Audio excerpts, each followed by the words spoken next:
दोस्तों नमस्कार, सभी का स्वागत है विजय पथ पर। और आज हमारे साथ हमारे जो गेस्ट हैं जीएस मार्तोलिया जी, यूके ट्रिपल एससी के जो अध्यक्ष हैं।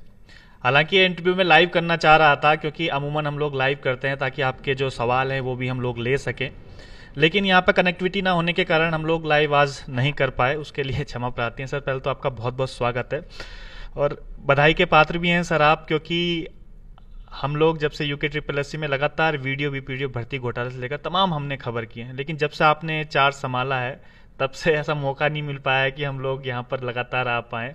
तो इसके लिए सर बधाई के पात्र हैं, क्योंकि जो जिम्मा आपको मिला था एक बखूबी आपने संभाला है। नहीं, बहुत बहुत धन्यवाद आपका। और ठीक कह रहे हैं आप, थोड़ी समस्याएं आई हमारे कमीशन को लेकर के, जिससे यहाँ के युवाओं को भी दिक्कत हुई, उनकी हार्डशिप उनको फेस करना पड़ा। और फिर एक विषम परिस्थितियों में कहिए जो था उस टाइम पर मैंने चार्ज ग्रहण किया पिछले साल अक्टूबर में। और मैं एक कोशिश किया मैंने कि इसको एक मिशन के तौर पर करें, और जो युवाओं का एक विश्वास ख़त्म हो गया हमारे कमीशन के ऊपर, उसको दोबारा बहाल करें, उनको रिस्टोर करें। उस दिशा में मैं लगातार प्रयास करता रहा। और आज हम लोग जो हमारे पास लंबित प्रकरण थे सारे, जिसमें 3 तो एग्ज़ाम बड़े थे जो दोबारा कराना पड़ा, हमने वो भी कर दिया है। और उसमें 2 की रिकमेंडेशन भेज दी, तीसरा हम नेक्स्ट वीक में मंडे ट्यूसडे को भेज देंगे।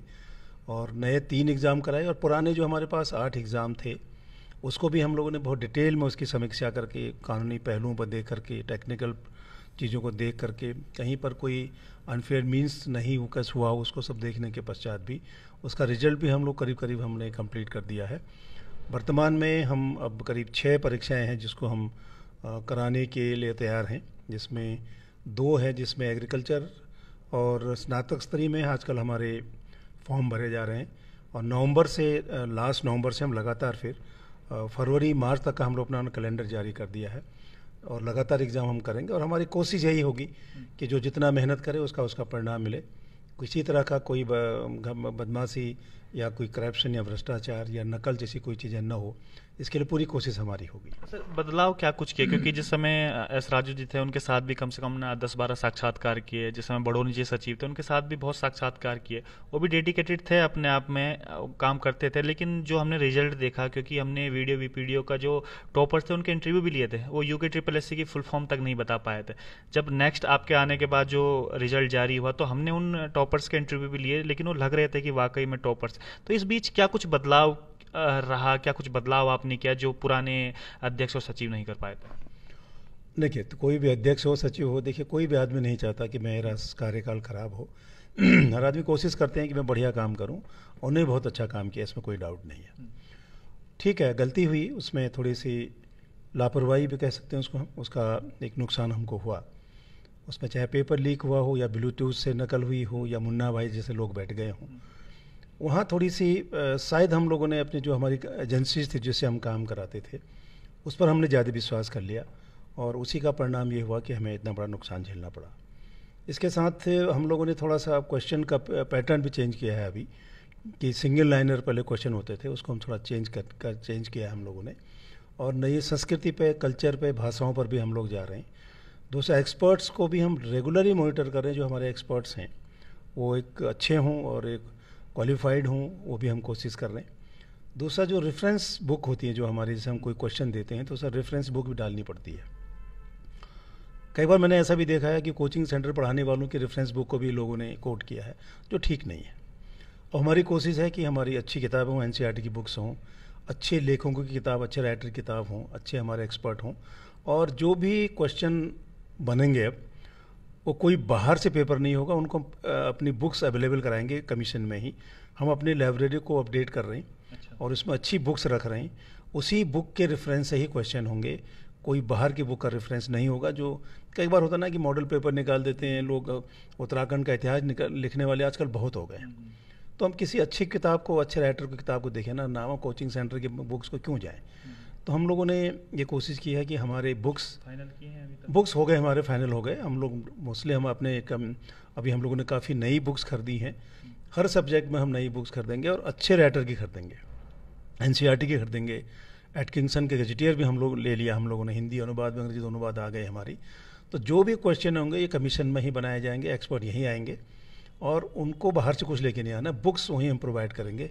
हमारे लाइब्रेरी से बुक उठाएं और उससे वो क्वेश्चन बनाए। कई बार पिछले हमने एग्जाम में देखा है एक्सपर्ट भी गलती करते हैं क्योंकि उनको पता नहीं होता है कि कौन सी बुक से आया है। बच्चों को खुद नहीं पता होता, किसी बुक में कुछ लिखा होता है, किसी बुक में कुछ आंसर गलत लिखा होता है और बाद में फिर नंबर घट बढ़ जाते हैं।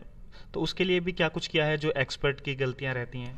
देखिए बिल्कुल सही है कि हम लोग कई बार जो क्वेश्चन चैलेंज होते हैं, बच्चे चैलेंज करते हैं और अगर चैलेंज उसके एक्सेप्ट हो जाती है तो ये हमारे लेवल बहुत बड़ी गलती है और इसको हम लोगों ने ठीक से नहीं देखा है। बिल्कुल सही है, लापरवाही भी कह सकते हैं। आप क्वेश्चन करिए, चैलेंज करके चैलेंज एडमिट हो जाए, क्वेश्चन को हम डिलीट कर दें या उसको नंबर बढ़ाएं घटाएं, ये हमारे लिए बहुत अच्छी चीज़ नहीं है। हमारी कोशिश ये होनी चाहिए कि जो हम क्वेश्चन पेपर तैयार करें वो चैलेंज हो तो ड्रॉप हो, चैलेंज एक्सेप्ट ना हो। कोई भी एक्सपर्ट बुलाएंगे आप तो वो एक्सेप्ट ना हो। कई बार ऐसा होता है, देखिए कई बार देखा हम लोगों ने 5 से 6% भी ऊपर नीचे हो जाता है, वो गलत है। तो इसलिए हम लोग क्या कर रहे हैं कि रेफरेंस बुक जो है वो हम उपलब्ध यहीं कराएंगे उनको। अब जैसे आपने एग्जांपल दिया, जैसे उत्तराखंड का इतिहास है तो यहाँ लिखने वाले कम से कम 20 लोग हैं। कुछ ऐसे लोग भी हैं जो कोचिंग सेंटर में पढ़ाते हैं, उन्होंने अपनी किताब निकाल दी तो उसको भी रेफरेंस दिया है, मैंने देखा है यहाँ पर, उसको भी रेफरेंस किया था। तो वो कोई ऑथेंटिक बुक्स नहीं हुई मेरी। ऑथेंटिक बुक वही हैं जो रिकॉग्नाइज्ड हिस्टोरियन हों, राइटर हों, जिनकी बुक्स हैं नेशनल इंटरनेशनल चलती हों, क्लासेज में चलती हूँ, इंटरमीडिएट हाई स्कूल में चलती हूँ, एनसीईआरटी में चलती हूँ, उन बुक्स को रखिए ना। अच्छे बुक्स लेंगे तो गलतियाँ भी नहीं होंगी। और चैलेंजेस जब क्वेश्चन होते हैं, चैलेंज होते हैं तो उससे नुकसान हमको होता है। देखिए फाइनल करेगा ये बुक जो आपने बोला है, कुछ वो तो कर चुके हैं हम। अब तो हमारे पिछले 2 पेपर हमने, पिछला जो लास्ट पेपर हमने किया था जुलाई में, उसमें हम लोगों ने यही तय किया कि हम ही बुक्स, हमारे लाइब्रेरी से बुक्स लेंगे, बाहर से नहीं लेंगे। ये अभी भी वही चल रहा है हमारा। और एक्सपर्ट्स में भी हम लोग कोशिश कर रहे हैं कि अच्छे एक्सपर्ट हमारे पास हों और जिनके चैलेंजेस ज़्यादा हों और चैलेंजेस एक्सेप्ट हों तो फिर वो हमारे लिए बहुत फ़ायदेमंद नहीं है। देखिए अगर एक क्वेश्चन चैलेंज होता है तो वित्तीय नुकसान होता है, रिजल्ट लेट हो जाता है, तो उसमें फिर हमारे कंडक्ट को भी क्वेश्चन होता है कि साहब ऐसे क्वेश्चन क्यों पूछ रहे हैं जो रिलीवेंट थे। तो उसको बचने के लिए हमारी कोशिश है कि चैलेंजेस बिल्कुल ना हो, चैलेंज हो तो ड्रॉप हो, ये हमारी कोशिश हो। कई बार सर क्योंकि हमारे पास कई मुद्दे ऐसे भी आए हैं, क्योंकि टेक्निकल पेज इसे कह सकते हैं आरक्षण को लेकर भी, जैसे कि किसी जनरल वुमेन ने अगर कोई एग्जाम निकाला है और कई बार ऐसा होता है कि ओबीसी की कट ऑफ ऊपर चल जाती है और जनरल वुमेन्स की नीचे रह जाती है क्योंकि वो अलग अलग उसमें आता है और बाद में फिर कोर्ट में सब चैलेंज हो जाता है और आयोग कटघरे में आ जाता है कि भाई आप आरक्षण कैसे कर रहे हैं, हॉर्टिकल्चर आरक्षण कर रहे हैं कि तो इसका भी कुछ टेक्निकल पेज निकाला है आपने, क्योंकि बहुत सारे मामले ऐसे पेंडिंग अभी भी यूके ट्रिपल में मौजूद है। इसमें देखिए कोई गलत काम नहीं कर सकता आदमी। आप नियम से चलोगे, रूल से चलोगे, गवर्नमेंट के शासनादेश से चलोगे, रिजर्वेशन पॉलिसीज क्लियर हैं। सर राज्य और फिर उसमें जो सेंटर की पॉलिसीज है उसमें भी कहीं ना कहीं टेक्निकल पेज फंस सेंटर का डिफरेंट हो गया, सेंटर से हम गवर्न नहीं होते। हमारा रिजर्वेशन जो होगा क्लास सी में उत्तराखंड का ही रिजर्वेशन फॉलो होगा। जैसे एसटी में यहाँ 4% है, भारत सरकार में 7.5%, उससे गवर्न नहीं होते हम उत्तराखंड के नियम से, उत्तराखंड के रिजर्वेशन पॉलिसीज से हम बधे हैं। और उसमें जो लड़का रिजर्व कैटेगरी का भी एग्ज़ाम देता है, अगर उसको मेरिट में जनरल ऊपर आया तो जनरल में चला जाएगा। ये नियम है, रूल है। तो इससे तो कोर्ट में ऐसा कोई बहुत ज़्यादा देखिए, कोर्ट में अगर कोई चैलेंज करता भी है, अभी एक लेटेस्ट ही क्वेश्चन और चैलेंज हुआ है हमारे पास बैकवर्ड का, उसका कहना है कि मेरे नंबर ज़्यादा हैं, ठीक हो गया, और मैं जनरल में था, लेकिन मेरा सिलेक्शन नहीं हुआ। अब देखिए उसको टेक्निकल पर जाएंगे तो जनरल के लिए टीईटी एग्ज़ाम करने के लिए 90% चाहिए आपको। अगर आप टीचर बनना है तो टीईटी जो होती है उनके जो होती है उसमें 90% चाहिए और बाकी के लिए कम चाहिए। तो जनरल का जो ओबीसी का बच्चा जो वहाँ गया, टॉपर हो गया, तो उसका टीईटी में नंबर कम थे तो आपने ओबीसी में चला गया। उसके बाद जो सेकंड लड़का था उसको अपने चॉइस के हिसाब से कुमाऊँ या गढ़वाल नहीं मिल रहा था, तो उसको अपनी चॉइस के हिसाब से वो पीछे शिफ्ट हो गया अपने कैटेगरी में। तो ओबीसी का ज़्यादा नंबर होते हुए भी बाहर हो गया, बाहर होगा, टेक्निकली बाहर होगा, वो इलीगल नहीं है। उसको लगता है कि मेरे नंबर ज़्यादा थे, लेकिन आप उसको पूरे रूल्स पढ़ेंगे तो टेक्निकली वो ठीक बाहर गया। लेकिन इसमें कोई कटघरे में नहीं कभी कमीशन आता है। इसमें जो रूल्स हैं, रूल्स के हिसाब से बच्चों को परेशानी होती है, क्योंकि मेरे पास कुछ मामले आए हैं यूके ट्रिपल एस सी के जहाँ पर जनरल वुमेन में है उनके नंबर कम थे, लेकिन जो दूसरा ओबीसी वाला उनकी कट ऑफ ज़्यादा चली गई थी।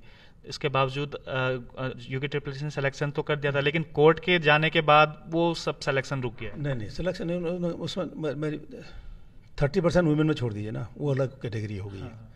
उसके बाद ओबीसी का नंबर ज़्यादा की बात आप कर रहे हो, वही बात मैं भी कर रहा हूँ। मैं आपको एक एलटी का एग्ज़ाम बता रहा हूँ, एक जो अभी हमारे यहाँ चल रहा है। उस बच्चे का एग्ज़ाम जनरल में उसका सिलेक्शन हुआ, जनरल मेरिट में आ गया, 66 से ऊपर नंबर है उसके, जनरल का सिलेक्शन हो गया। लेकिन जनरल में एलटी बनने के लिए टीईटी जो एग्ज़ाम होता है उसमें 90% होना चाहिए आपका, 90% टीईटी पर क्वालिफाई करेंगे, 90% नंबर होना चाहिए आपका, तब आप क्वालिफाई, तब आप जनरल में जाएंगे।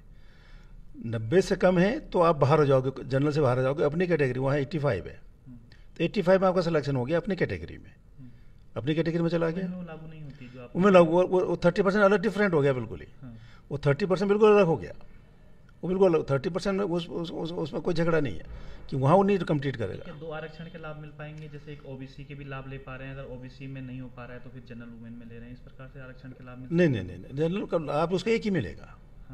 अगर वो महिला, अगर जनरल, अगर वो 30% वुमेन में है तो 30% वुमेन में जाएंगे, वहाँ शिफ्ट नहीं होगा। शिफ्ट होता है जब जनरल जो अनरिजर्व 40% है, 50% है, उसमें से आप शिफ्ट होंगे।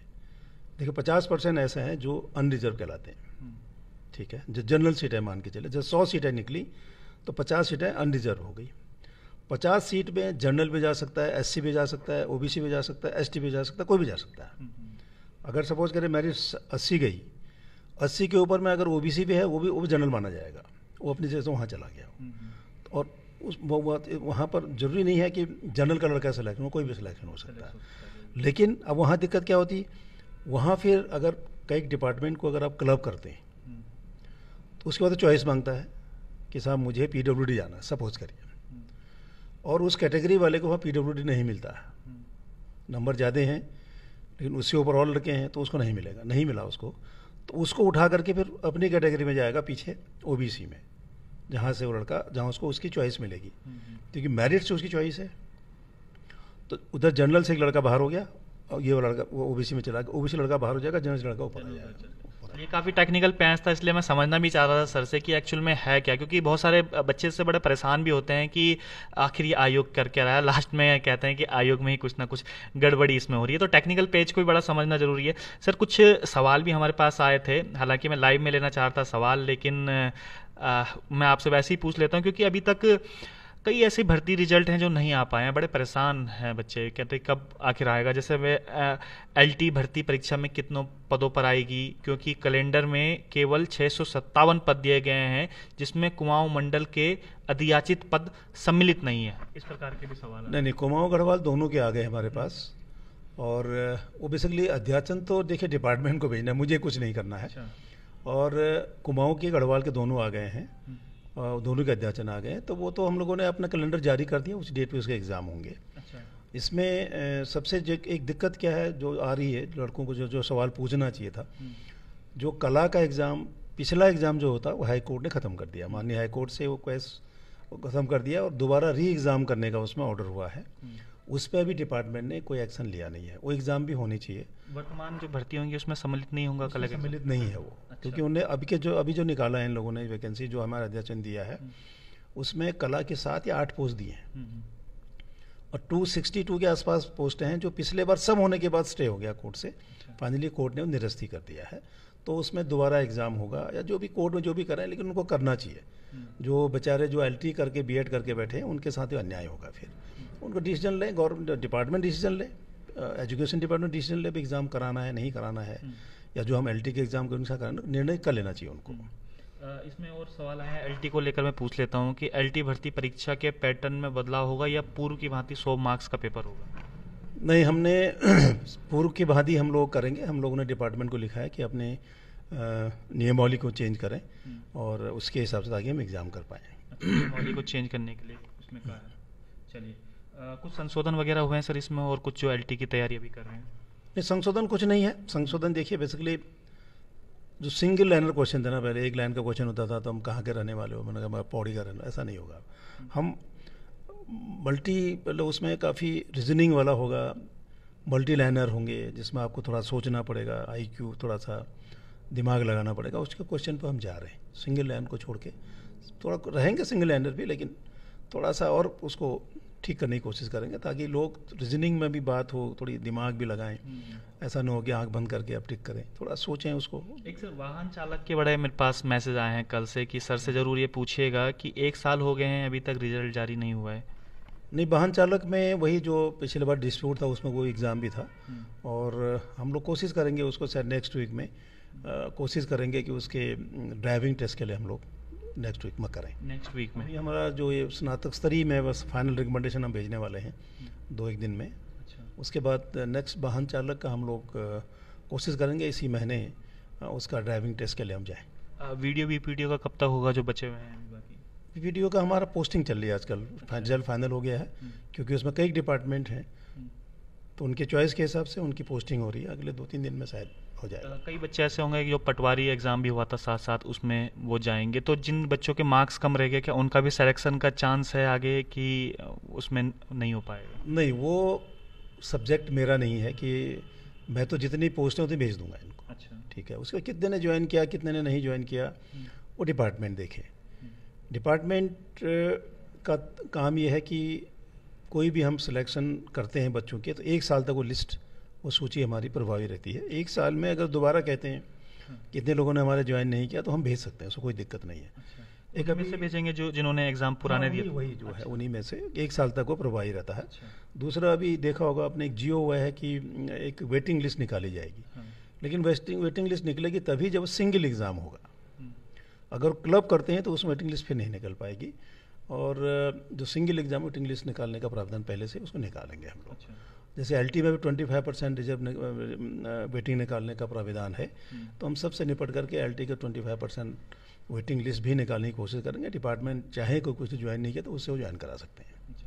कई बार सर ऐसा होता है कि जैसे अभी यूके ट्रिपल एस और यूके पीसीएस है, एक साथ एग्ज़ाम हो जाता है, अभी जैसे 9 नवंबर का होना, तो क्या आपस में इस प्रकार से बात नहीं होती कि इसमें एग्ज़ाम प्रभावित होंगे? कौन से? मेरे ख्याल से 19 नवंबर में है कोई एग्ज़ाम शायद, उसमें एक साथ नहीं, इनका एग्ज़ाम 26 नवंबर को है। 26 नवंबर का हमारा एग्ज़ाम था, और हम लोग 25 को कर रहे हैं। अच्छा।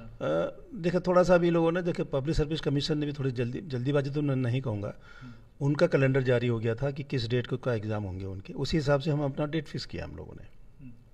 उनके डेट को हम क्लैश नहीं किया, हमने कहा हम नहीं करेंगे क्योंकि लोग सब जगह एग्ज़ाम देंगे।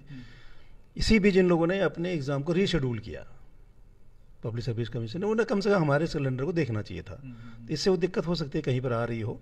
लेकिन 26 वाला एग्ज़ाम शायद हम 25 को कर रहे हैं, तो छोटा सा एग्ज़ाम है हमारा एग्रीकल्चर वाला, हम 25 को कर लेंगे उसको। एक किसी ने ये पोस्ट भी भेजी है कि इंटरमीडिएट स्तरीय सामान्य पर्सन, परिवहन आरक्षी, आबकारी सिपाही व आबकारी निरीक्षक, हॉस्टल मैनेजर की आपने निकाला था कि इसका जो प्रस्तावित विज्ञापन होंगे 13 तारीख को किया था कि निकालेंगे। हमारे साथ थोड़ी टेक्निकल प्रॉब्लम यह हुई कि जो ऑनलाइन एप्लीकेशन हमने अपना खुद कमीशन में ही हम लोग कर रहे हैं, अब हम बाहर आउटसोर्स नहीं कर रहे हैं, तो सिस्टम को थोड़ा सा ठीक करने में हमको टाइम लग गया। हम लोग अगले शायद मेरे ख्याल से सोमवार तक उसकी विज्ञप्ति जारी कर देंगे, तैयार है। बाकी और कौन कौन सी नई वैकेंसीज आने वाली हैं आयोग में?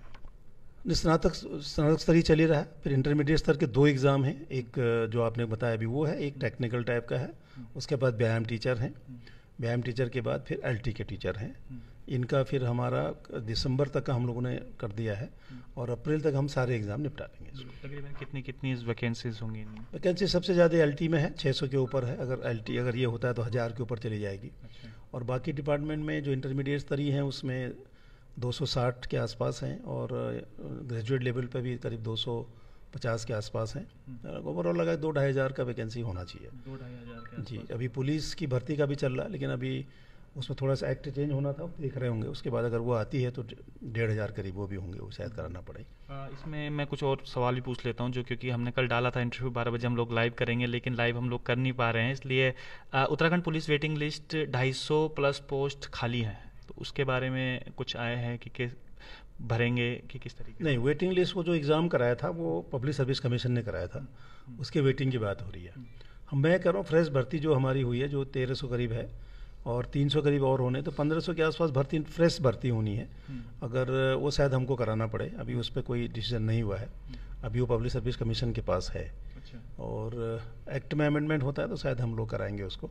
वेटिंग लिस्ट अगर पुराने भर्ती का करनी है तो पब्लिक सर्विस कमीशन को करना होगा। न्यू कनिक सहायक भर्ती के बारे में भी पूछ रहे हैं लोग सवाल। न्यू कनिष्ठ सहायक तो अभी तक ऐसा कोई हमारे पास अध्याचन आया नहीं है, और अब कोशिश करते हैं अगर कोई जो भी आएंगे तो हम इस साल उसको एग्ज़ाम को निपटाएंगे। चलिए, लगभग लगभग काफ़ी सवाल आप लोगों ने भेजे थे, तो उनके जवाब मिल ही गए होंगे आप लोगों को सभी को। सर, स्टेनो 158 की वेटिंग कब तक आ रही है, ये भी सवाल पूछ रहे हैं स्टेनो की। देखिए, स्टेनो वाला अभी हम लोगों ने कोई डिसीजन लिया नहीं है, अभी मेरा अभी उसे 1 साल से ऊपर भी हो गया है, अभी उस पर कोई निर्णय नहीं हुआ, देखते हैं उसको क्या करना है फाइनली। इसमें मैं एक चीज़ और आपको अपडेट करना चाह रहा हूँ, जो 2 अप्रैल 2024 से जो एग्ज़ाम होंगे, हम कोशिश कर रहे हैं कि वो 2 ईयर हो, साल में एक एग्ज़ाम हो जिसमें संयुक्त पात्रता टेस्ट, एलिजिबिलिटी टेस्ट होती है सेंट्रली, साल में एक टेस्ट होगा मई जून में, और उसके लिए अगर लड़का क्वालिफाई करना कंपल्सरी, जैसे प्री होता है और जगह, प्री की को नहीं कहेंगे इसको सीईटी कहेंगे आप। उसके लिए जो फिर अगर उसने एक एग्ज़ाम पास कर लिया तो 2 साल वैलिड रहेगा, 2 साल तक आप सारे एग्ज़ाम में दे सकते हैं। और जो क्वालिफाई नहीं करेगा वो नहीं देगा। तो एक जैसे आज आपने पास कर लिया तो 2 साल प्रभावी रहेगा, 2 साल तक आप जो भी वैकेंसीज होंगी एग्ज़ाम देने के लिए पात्र होंगे, और अगर आप क्वालिफाई नहीं करते हैं तो आप पात्र नहीं होंगे।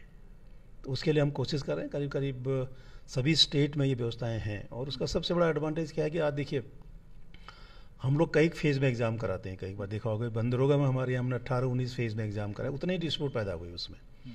तो हम लोग जैसे लड़के कम हो जाएंगे, स्क्रीनिंग हो जाएगी, तो एक फेज़ में एग्ज़ाम करेंगे तो आधी प्रॉब्लम आपकी कम हो जाती है, संख्या कम होगी, बेटर सुपरविजन होगा।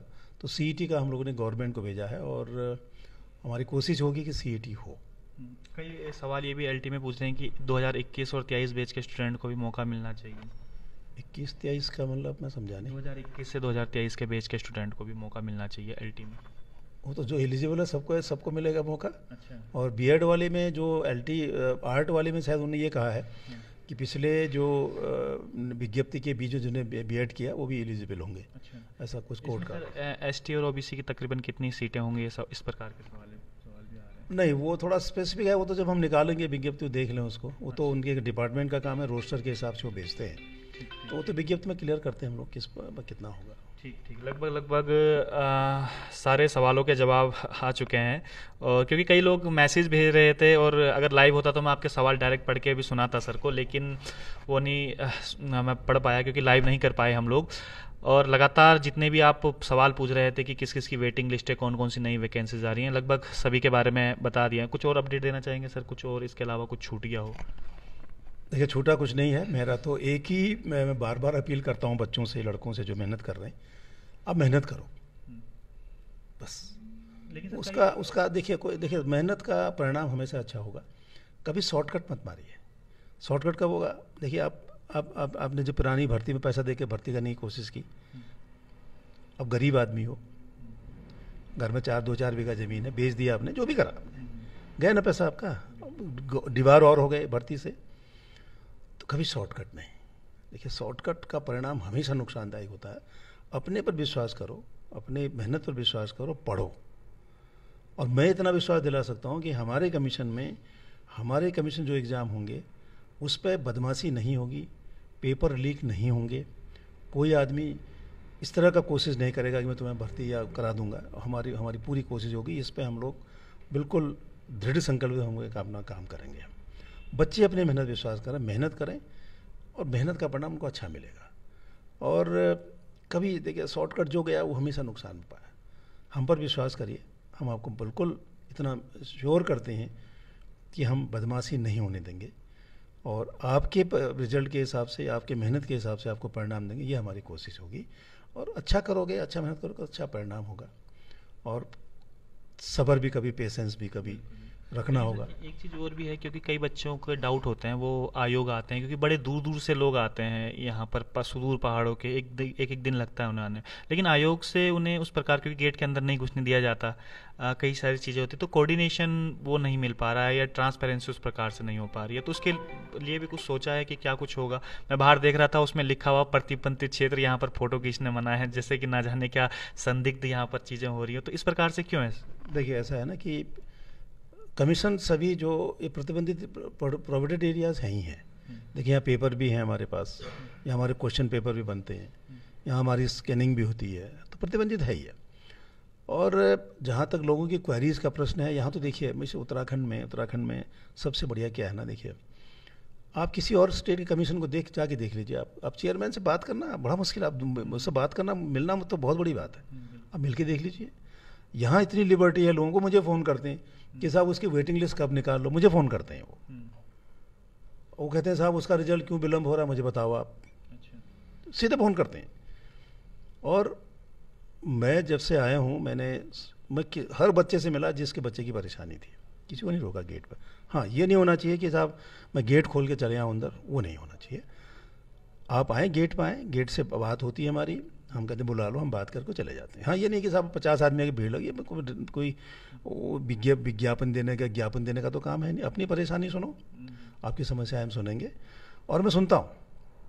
एक बार ऐसा हो जाता है कि नहीं सुन पाते, बाहर निकलता हूँ, गेट पकड़ा रहता हूँ, गेट बाहर खड़े तो बात कर लेता हूँ, बोलो क्या करना है तुम्हें, उनकी बात सुन लेता हूँ। तो कम्युनिकेशन तो हम बनाए रखते हैं।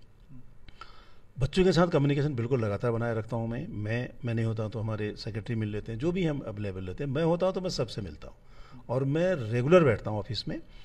11 से लेकर के करीब 4 बजे तक तो मैं रहता ही रहता हूँ। अगर बहुत ज़रूरी नहीं हुआ तो मैं 5 साढ़े 5 बजे बैठता हूँ, तो मैं यहाँ बैठता ही हूँ। अभी मेरा एक नया रूम बन रहा है, आपने देखा होगा।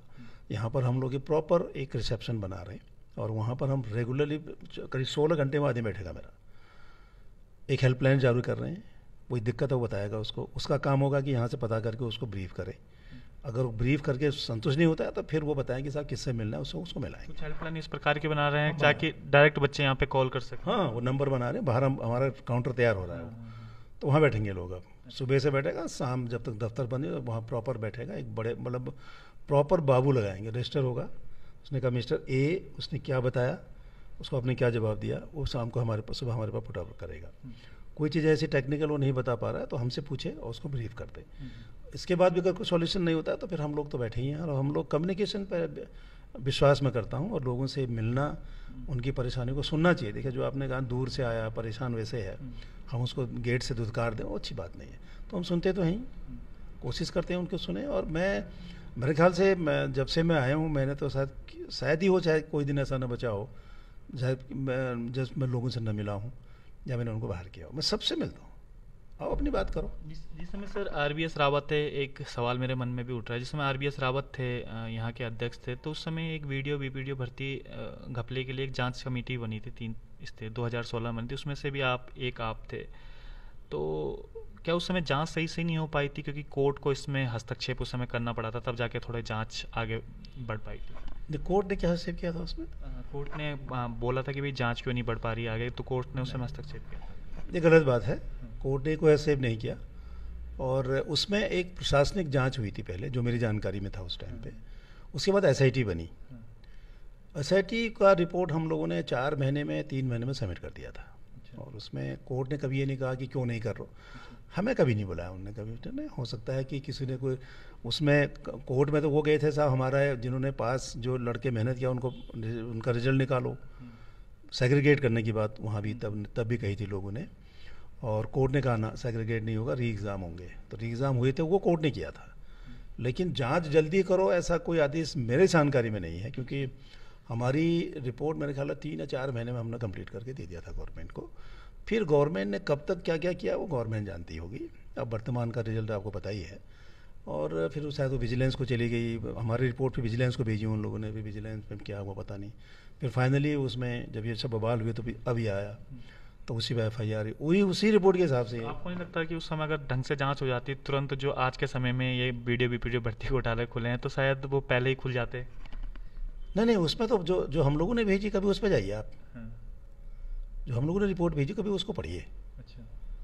हम कहे तो रहे हैं आपसे, अगर उस रिपोर्ट पे जो अब एक्शन हुआ ना, ये करीब उस टाइम पर कॉग्निजेंस हो जाता, मतलब जो भी करना था तय हो जाता, या तो यस या नो। तो स्थितियाँ बेहतर इसलिए होती हैं कि जो उस कंपनी जो उसमें इन्वॉल्व थी उनका बाहर होता। देखिए, उस रिपोर्ट को आज आप कभी STF को देखिए, जो उनकी जो जेल गए ये लोग सब, जो इनको परेशानी जो भी हो रही होगी, जो भी चीज़ें हैं, हम लोगों ने जो जांच की थी शायद उसके अलावा कोई एविडेंस शायद हो ना हो, ऐसा भी हो सकता है। लेकिन मेरा ये मानना है कि अगर किसी के खिलाफ कोई जांच करते हैं तो उस जांच का करने के बाद तुरंत उस पर निर्णय हो तो चीज़ें बेहतर हो जाएंगी। लेकिन मैं उसको रखा रहूँगा, पड़ा रहेगा फाइल, तो फिर उसमें और गंदगी होंगी, फिर कहीं होगा कि इसको बंद करो, इसको चलाओ, वो नहीं होना चाहिए। आपने रिपोर्ट सबमिट कर दी, गवर्नमेंट तय कर ले, गवर्नमेंट डिसीजन ले। जैसे इसी में हुआ, गवर्नमेंट डिसीजन लिया, FIR करो, जेल चले गए। मैं जांच करता रहता 4 साल तक, हो गया काम, कुछ नहीं होता। तो जो भी चीज़ें हों उसमें इंक्वायरी के बाद कार्रवाई हो, उसमें हमेशा चीज़ें फिर बेहतर हो जाती हैं। और उसमें जो आप कह रहे हैं कि साहब कोर्ट ने कहा तो जल्दी, ऐसा नहीं, ऐसा बातें निकल के आई थी जिस समय आप अध्यक्ष वो गलत है। मतलब कोई कह रहा, देखो ऐसा नहीं, देखिए कौन क्या कह रहा है हम उस पर तो नहीं जाते। मेरे अध्यक्ष बनने में किसको क्या परेशानी वो जानते होंगे, हाँ मुझे नहीं पता कौन क्या। अब मैंने कहीं पढ़ा था कि उस टाइम देखिए, अगर उस जांच कमेटी का मैं चेयरमैन होता तब भी समझ में आती कि साहब मैं नहीं चाह रहा हूँ उसको जल्दी ख़त्म करूँ। मैं तो एक मेंबर था, उसके अध्यक्ष तो थे रणबीर सिंह साहब, जो उस टाइम एडिशनल चीफ सेक्रेटरी थे। मैं एक मेंबर था, एक मेंबर हमारे एडिशनल सेक्रेटरी लॉ थे, एक मेंबर उसमें एडिशनल सेक्रेटरी कार्मिक थे, 4 लोग थे हम। तो जितनी जल्दी उस जांच को किया होगा, शायद जल्दी वो जांच नहीं करेगा।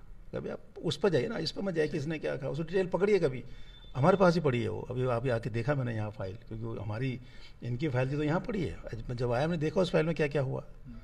तो उसमें देखिए कोई भी चीज़ हो टाइम से हो, कार्रवाई करनी टाइम से हो, तो चीज़ें फिर उससे बेहतर हो जाती है। देखिए अब यही जैसे बेरोजगार संघ ही है, चाहे जो भी करें, ये कम से कम एक थोड़ी चीज़ों को इन लोगों ने बाहर निकालने की कोशिश तो की इन लोगों ने कि ऐसा हो रहा है, उसका हो सकता है फ़ायदा हो स्टेट को, बहुत से ऐसा ना हो। वही कह रहा हूँ, जो आज के समय में मैं जिन बच्चों का मैंने इंटरव्यू लिए थे जो टॉप 5 में आए थे, उनके चेहरे की मुस्कुराहट कुछ और बता रही थी, उनकी मेहनत कुछ और बता उनका जो उनने जो चीज़ों को निकाला, अगर उसे नहीं निकलता तो ऐसे ही चलता रहता। कई लोग ऐसे भर्ती हो जाते जिनको अपना कह रहे SSS का फुल फॉर्म नहीं आता, ऐसे भर्ती और हो जाते। हो सकता था, पॉसिबिलिटीज़ थी, लेकिन उन चीज़ों को कम से कम इन लोगों ने कहीं ना कहीं तो निकाला ना। उससे कम से कम एक चीज़ तो है जो वॉच कर रहा है आपको, कहीं बदमाशी करोगे सालों ये लड़के तैयार बैठे हैं, बहुत सही है। उन्हें मतलब अच्छा काम इसको कह सकते हैं आप, और उससे चीज़ें और आसान हुई। अब इतना आसान तो नहीं है, मैं एग्ज़ाम करा रहा हूँ, नकल करा दिया, नकल हो गया, पेपर आउट हो गया, लेकिन इस बेरोजगार संघ ने मतलब उसको मैं कहता हूँ, जब कभी आता है बोलता हूँ उसको, आप लोगों ने कम से कम चीज़ों को बाहर निकाल दिया। तो जो करप्शन हो रहा था, जो बदमाशी हो सकती थी या होती, चाहे कंपनी करे चाहे कोई करे, उस चेक तो लग गया ना, चेक लग गया। तो एक अच्छा पॉजिटिव स्टेप उसको मानना चाहिए हमें, और उन्हें करा भी है, अब कर भी रहे होंगे, अभी भी कर ही रहे हैं। लेकिन फिर वो उसी दायरे पर काम करें, दायरे को इतना ना बढ़ाएं कि फिर वो पॉलिटिकल टाइप हो जाए, ऐसा भी नहीं होना चाहिए। मतलब बेरोजगारों के हित की बात करो, बहुत अच्छा करना चाहिए। चलिए सर, बहुत बहुत धन्यवाद, आपने हमें समय दिया, कीमती समय। तो उम्मीद करते हैं कि जितने भी आपके सवालों के जवाब थे सबके सब मिल भी गए होंगे, और कमेंट बॉक्स में ज़रूर भी लिखिएगा कुछ सवाल अगर छूट गए होंगे तो दोबारा जब हम इंटरव्यू करेंगे तो उस समय सर से ज़रूर पूछेंगे वो सवाल। तो बहुत बहुत धन्यवाद, देखते रहिएगा विजय पथ न्यूज़।